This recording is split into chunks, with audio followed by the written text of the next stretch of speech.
पूरे पाकिस्तान में मंगलवार के दिन कैदियों से उनके रिश्तेदारों की मुलाकात करवाई जाती है, लेकिन पाकिस्तान में इस समय सिर्फ मुनीर लॉ चल रहा है। मुनीर जो चाहता है वही होता है।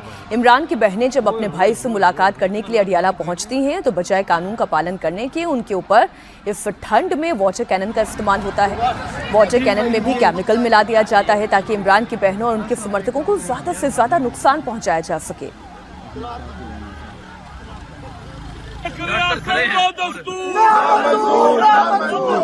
जुल्म मिटाने निकले हैं, आओ हमारे साथ चलो। हम जुल्म मिटाने निकले हैं, आओ हमारे साथ चलो।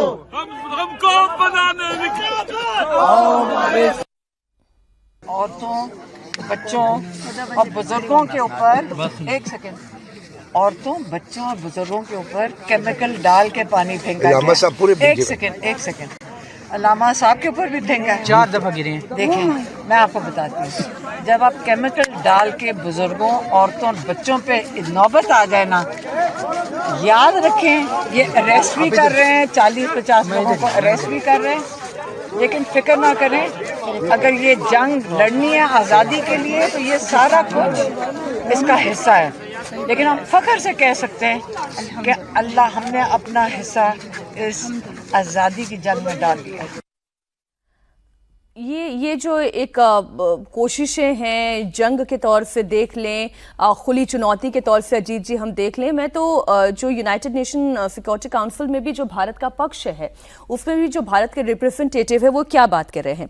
Pakistan has a unique way of respecting the will of its people by jailing a Prime Minister, by banning the ruling political party and by letting its armed forces engineer a constitutional coup through the 27th Amendment and giving lifetime immunity to its Chief of Defense Forces of। देखिए, ये जो 27th amendment की बात कही हम लोग के जो रिप्रेजेंटेटिव है वहाँ, ये इसकी चिंता हम लोगों के यहाँ बहुत दिन से ये भारत के लिए एक बड़ी चिंता की बात है और बहुत दिनों से चिंता की बात है। आप ध्यान करिए, जब इस तरह से वीक शासन हो, प्रधानमंत्री बहुत वीक हो और मिलिट्री तो हमेशा मिलिट्री कंट्रोल करती है, लेकिन एक प्रॉक्सी बना करके प्राइम मिनिस्टर को बिठा करके और जनरल आसिम मुनीर या फील्ड मार्शल मुनीर जिस तरह से उसको कंट्रोल कर रही है, हमेशा भारत के लिए बड़ी चिंता की बात रहती है।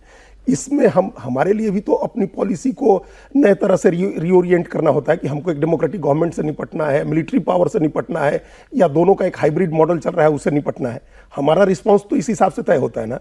अगर जनरल आसिम मुनीर कब्जा करने सत्ता पर, एक सैनिक तानाशाही बहाल हो जाए तो हमारा रिस्पॉन्स अलग तरह से होगा। लेकिन अभी तो एक डेमोक्रेसी बनी हुई है, एक पपेट प्राइम मिनिस्टर बैठा करके रखा हुआ, आप एक प्रॉक्सी के तौर पर आसिम मुनीर सरकार चला रहे हैं।